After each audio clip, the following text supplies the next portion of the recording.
didapatkan oleh RRQ. So Dennis Indor, mana tepuk tangannya? Let's go to the lane of town. Ini dia game ketiga kita antara tim Liquid ID versus RRQ Hoshi. Akan seagresif apa dan gimana ya? Caranya dari RRQ Hoshi untuk menutup potensi early game tersebut. Karena hadirnya Kalea di area XP lane, ini jadi satu hal yang berbeda juga ya. Yes, dan bahkan kalau kita melihat kondisi saat ini, sekalipun Aran berhasil menunggangi seorang Dairen, ini dia bisa dibawa ke dalam turret. Itu yang berbahaya. Bisa menjadi senjata tuan makan. Makan tuan. Iya sih, itu kayak pedang bermata dua ya yang akhirnya menjadi satu masalah juga. Tapi let's see dengan hadirnya RRQ Hoshi ngebawain Kalea di area XP, harusnya secara team fight pun nggak memberikan perbedaan yang terlalu jauh, bahkan ini harusnya bisa lebih cepat dapetin itemizations, lebih cepat dapetin damage output atau bahkan cooldown reduction ya dari item-itemnya. Dan Widhi harus sedikit ditahan terlebih dahulu. Pergerakan Sosujin yang agresif ini juga harus hati-hati ya, cara menahannya nggak bisa sembarangan dari Widhi. Ya, penanganan yang bisa kita lihat di sini, Widhi sekalipun dia berhasil melempar Sosujin, Ya. itu gambling juga loh. Tiba-tiba Yeskiel lagi ngebuka Pedal Strike, yang dia sambit Sosujin, berubah, unleash the beast. Rawr. Gimana? Bahaya kan? Iya, ada Rowdy dan Idol. Idol menuju ke arah belakang dengan Second Hammer dan satu bumper splat. Gagal didapatkan tapi Diamond merubah segalanya. Menetralisir dan bahkan Widhi dengan flank for defensive yang dimiliki para pasukan dari tim Liquid. Terlalu banyak source skill yang keluar, itu dia. Dairen satu-satunya penetralisir yang dimiliki dari tim RRQ. Karena kalau bisa kita bilang, ngomongin Kara Idok sebagai initiate single power yang dimiliki dari RRQ di awal. Kalau dia pakai Tigreal doang tanpa ada sosok Dairen dengan kaliannya, itu mungkin akan bisa diantisipasi. Tapi kali ini berbeda, Nevin. Dia Sacred Hammer kemana, dan Dairen bisa ke sisi yang lain. Iya, aku suka banget sih gameplay yang ternyata masih bisa dimainkan agresif ya sama Dairen sendiri dengan Kaleanya. Dan kita ngelihat output damage yang memang cukup powerful dari seorang Sosujin di awal. Ini ngebuat tim Liquid ID potensi mereka langsung tertutup. Yang harusnya dengan Suyo Jauhat mereka bisa megang kendali ke area turtle. Mereka bisa ngedapetin keuntungan-keuntungan di awal. Dan ya sayangnya hal itu mungkin gak akan terlihat lagi. Namun Widhi memasak arah Idok. Jangan sampai dia ngelempar Idok karena itu berbahaya sekali. Damage yang terlalu besar diberikan dengan seorang Riz. Karena ini galau juga. Oke, Widhi niatnya untuk target ke arah seorang Idok. Dilempar ke dalam. Kalau implosionnya jadi target ke arah belakang, wah lagi-lagi Widhi ini dalam kondisi yang sangat gelisah banget sekarang. Dia kebingungan dan target utamanya dia, kalau nggak Rin Siatoy. Mau nggak mau? Dan itu pun agak susah ya buat mendapatkan Rin sama Toy di awal-awal kayak gini. Dan Dairen satu menghadapi dua pemain. Oh, kita lihat di sana, Tsunami Slam ke arah belakang, kadang udah ada Rin yang standby out position. Final Strike mencoba untuk menyelamatkan sosok satu point kill, tapi lihat Aran. Dia nggak berani langsung menggendong ke salah satu player dari tim RRQ. Karena bisa menjadi buah semalakama. Betul, tapi Dairen ya mau nggak mau flicker ya, itu jadi satu hal yang harus dilakukan dan direlakan juga mau nggak mau. Tapi untuk sekarang juga kita bakal melihat bagaimana dari Yehaskiel nih, rotasi yang menguntungkan ya, wings by wings yang dipercepat sampai 150%. Akan membuat sebenarnya dari tim Liquid ID nggak perlu terlalu khawatir untuk escape ataupun untuk ofensif secara speed. Karena mereka juga bawa Irisel kan, jadi kalau apa cepet banget. Dia nggak harus worry tentang adanya wings by wings. Tapi kenapa sekarang kita belum lihat adanya rotasi? Nah itu dia Itu problem utamanya. Jadi mungkin Yeskiel harus lebih repetitif untuk bermain sosok dari Fasya-nya secara rotasi. Karena lihat Dairen di depan mata, udah standby untuk mendapatkan siapapun. Pada ST terlihat dan Tsunami Slam! Berhasil menangkap ke arah belakang, berhasil di shot point. Tapi lihat, implosion from Nido! Berhasil membuat para pasukan dari tim Liquid kehilangan semua pemainnya.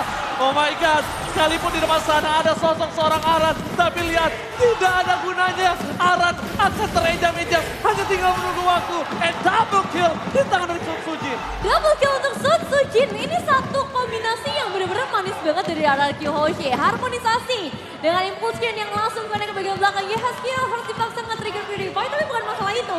Masalahnya adalah dia akhirnya nggak bisa nge-deliver damage lagi. Dan 2-3 pemain dari tim Liquid ID tadi udah tertahan di area frontline. Jadi kita bakal melihat RRQ Hoshi berjalan lebih dalam lagi. Auto turret satu persatu sudah mulai mereka amankan. Dan target selanjutnya kita akan tahu ke arah mana, yaitu ke arah Aaron Kiki yang sedang ada di dalam bahaya karena rotasi akan menuju ke area atas. Oke, Jangan sampai Widhi termakan. Ini berbahaya sekali dan Tsunami Slam! Watch out! Watch out! Watch out! Pemain Smackdown kali ini langsung berganti posisi di tangan dari tim Arakiyoshi. Banner S-Track imitasi dari Rinsya berhasil mengusir mundur para pasukan dari tim Liquid. Karena turret pertama akan bakal coba mereka amankan. Dominasi penuh di menit yang kelima dan bahkan satu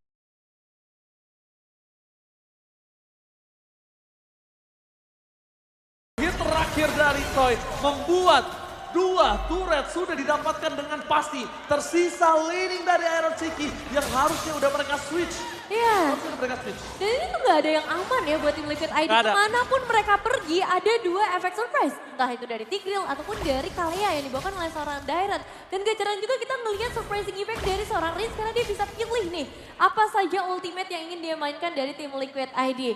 Jadi memang target utama dari Arakiyoshi sekarang akan berfokus di area top lane sedangkan posisi dari seorang Fabian ini masih terpantau di area bottom lane. Yes, lihat di depan sana Aran bakal dibonyokin. Dan kondisinya kali ini Nevin adalah lihat dua posisi yang dimiliki Arakiyoshi, Idok dan Dairon. Siapa yang akan initiate power di depan dan siapa yang akan mengcover, ini tinggal tukeran. Jadi bisa dibilang dua crowd control ini yang memastikan para pasukan dari tim Liquid itu nggak bisa masuk atau deliver damage maksimal. Ngomongin split push, sekarang juga nggak terlalu power dengan tidak adanya Moskov. Betul sih, apalagi Dairon juga udah langsung follow up ke bagian bottom lagi. Dan tadi sepertinya hanya butuh satu Feather Isaac saja untuk nge-secure karakter turunnya supaya zoning out ini bisa tercipta dengan baik. Yang memukul mundur juga ke arah Iron Ciki. Dan dengan perbedaan gold yang udah mulai kerasa, 3.800 keunggulan, kita melihat juga dari tim Liquid ID yang masih belum punya output damage. Hanya ada sekitar 3 item dari 5 pemain dan Conceal Play. Udah mulai dibuka. Oke, Idok. Wah. Oke, gak ada yang lihat. Tidak ada yang Tidak lihat. masalah, gak ada yang lihat. Tapi lihat Riz mundur ke arah belakang. Bahkan dibalikan kembali dengan Tsunami Slam. Ke arah seorang Winnie. Flicker body defensif. Ara bisa menunggai satu orang. Tapi Sosoji itu strong. Satu orang di tangan oleh seorang Toy. Double kill. Tembakan matang dari Toy. Flicker ofensif yang dibilang oleh sosok seorang Toy. Menjadikan satu poin yang mahal. Bahkan bukan hanya 1-2.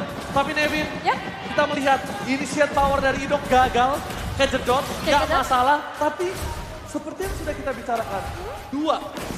Mereka tinggal pilih siapa yang maju, siapa yang mundur. Betul, jadi kayak emang ada backupan yang akan langsung hadir dari Dairon. Dan di sini jadi serba salah juga buat Widhi sih. Iya. Dia mau paksa masuk, gak bisa. Dia mau counter setup, juga akan terlambat gitu buat mereka nge-follow up damage-nya. Jadi defensif sepertinya akan menjadi satu jawaban untuk saat ini dan beberapa saat ke depan sampai nantinya itemization yang dimiliki oleh Iron Ciki bisa seimbang dengan apa yang dimiliki dari seorang Toy. Jujur, kalau ngomongin saat ini apa yang cuma bisa dilakukan tim Liquid adalah menunggu blunder. Kenapa? Kalau ngomongin marksman mereka itu juga butuh item. Betul. Akan cukup sulit. Kita melihat dari sini kondisinya dari seorang Iritel. Ini itemnya baru cuma Haskell dan juga bersekar Fury. Makanya. Ini belum bisa tembus ke arah Idok. Ngomongin ke arah Idok, tembus aja nggak, Dairon udah ngasih crowd control. Deliver damage, Toy. Sky Pisternya udah nyala. 3 poin kill. Jadi berat banget sih. Emang harus menunggu Arakiyoshi blunder. Jadi emang tunggu counter mainnya dari tim Liquid ID. Apalagi Arakiyoshi sekarang sudah akan mengamankan Lord yang pertama. Perfect objektif gak cuma turtle, tapi sekarang sampai Lordnya ini juga bisa mereka mainkan. So, tim Liquid ID. Wah, ini mereka dalam keadaan yang sangat tidak tenang. Fabian bisa dibilang dengan Suyo jauh head yang dia bawakan, ini juga gak worse gitu. Padahal biasanya aku melihat Fabian tuh yang selalu bisa ngejar level, padahal dalam kondisi yang ketertinggalan. Gimana dia mau ngejar level ketika kondisi laning kalau dia sendirian, itu nggak akan ada yang aman. Iya sih. Karena sekalipun ada yang pakai initiate power dia Tsunami Slam, ada Idok. Gagal, Idok bisa main di dalam turret. Nah saat ini, kondisi yang kita bisa menyaksikan adalah para pasukan dari tim Arakiyoshi kemungkinan besar akan bisa dinetralisir. Tapi Conceal Gaming menuju ke arah bottom lane, target mereka berbeda. Menuju ke arah Aran, tapi nampak Banner S-Track berhasil menyelamatkan para pasukan dari tim Liquid dari pecahnya base yang di arah tengah. Tapi Aran nggak boleh masuk lebih dalam lagi. Dia masuk lebih dalam, ini akan menjadi berbahaya untuk dia. Dairon sengaja memberikan waktu dan Tsunami Slam! Itu dia! Berhasil memancing trigger. Damage yang diberikan adalah seorang Idok nggak bisa dihitung lagi. Karena damage dari turret udah maksimal. Tapi Sochojin dengan Kamehameha berhasil memberikan damage yang banyak. Walaupun tidak ada korban jiwa. Tapi setidaknya at least ini masih worth it Idok ditukar ini. Ya masih sangat worth it sih. Apalagi ngelihat damage dari Reigns yang begitu menyakitkan, ngebuat Yesel bahkan harus pulang terlebih dahulu. Dan informasi lumayan banyak sebenarnya, termasuk Purify karena Aaron Chiki ini udah mulai dikeluarkan juga. Jadi bisa dibilang Arky Hoshi nggak terlalu rugi lah untuk Lord yang pertama karena semua passive turret berhasil mereka pecahkan. Nah sekarang Yesel dengan Genius One. Ini mungkin bisa menjadi jawaban perlahan tapi pasti mereka mulai mengejar ketertinggalan item yang terjadi. Dan sebagai defender high ground yang kuat, posisi Yesel nggak boleh terancam. Posisi Yesel harus dijaga dengan ketat oleh Aran atau Windy. Masalahnya mereka dua-duanya kan tipikal yang maju ya. Ya, tapi tadi aku udah lihat ketika Dairon masuk ke dalam. Iya. Itu tuh udah sengaja siapa yang dekat kena targetnya dia. Dan bahkan Nidok, Explosion menunjukkan sosok seorang Windy. Bahkan coba dilempar ke arah belakang. Diselamatkan oleh para pasukan dari Femara Kiyoshi. Tidak ada lagi. Tapi nampaknya dengan ada Sutsujin yang tergendong oleh sosok seorang Aran. Bahkan coba dilindungi. Riz mundur ke arah belakang biar tidak ada deliver damage. One last hit Sutsujin. Selamatan itu dia. Satu Sky Piercer aktif lagi dari seorang Toy. 4 poin kill Sutsujin tidak pecah. Dan 4 poin kill dari Toy dengan full dari Sky Piercer-nya. Dan mungkin akan bertambah lagi ya. Ngelihat ini 2 damage dealer-nya dapetin makanan yang sangat mengenyangkan untuk mereka. Dan Arky Hoshi 8.000 keunggulan gold sudah ada di tangan mereka. Great Wooden Spear untuk Aaron Chiki. Tapi apakah item ini akan membantu deliver damage-nya? Karena permainan conceal play ini masih belum bisa dijawab. Satu impulsion dari Hidok gagal, tenang masih ada Dairon. Tapi yang tadi aku suka adalah Rins. Lihat gak? Gimana Rins bikin barricade. Yep. Dimana Rins ngeblokade damage dealer dari tim Liquid untuk gak bisa masuk. Sekalipun maksa masuk, ya minimal akan ada barter. Benar. Sutsujin memang shutdown, tapi para pasukan dari tim Liquid juga pasti akan ada yang hilang. Iya. That's why dari tim Liquid ada baiknya. Dibanding dia harus kehilangan 2. Aran dan 1 orang lagi, mending dia kehilangan Aran aja yang udah pasti hilang. Bener sih.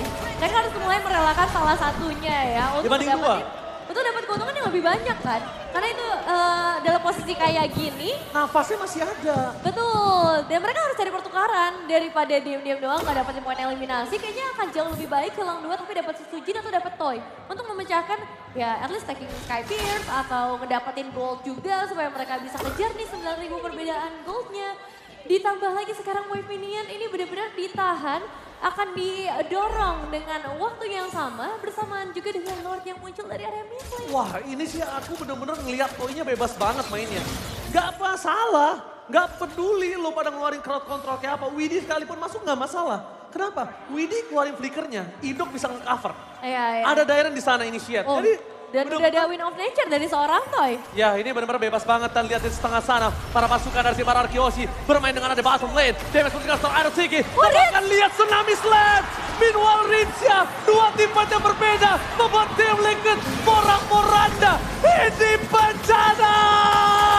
Tim Liquid benar-benar dihantam. Dan di best di game yang ketiga dipecahkan oleh tim Arky Hoshi dengan one-sided game. Raja dari segala raja menunjukkan kekuatannya.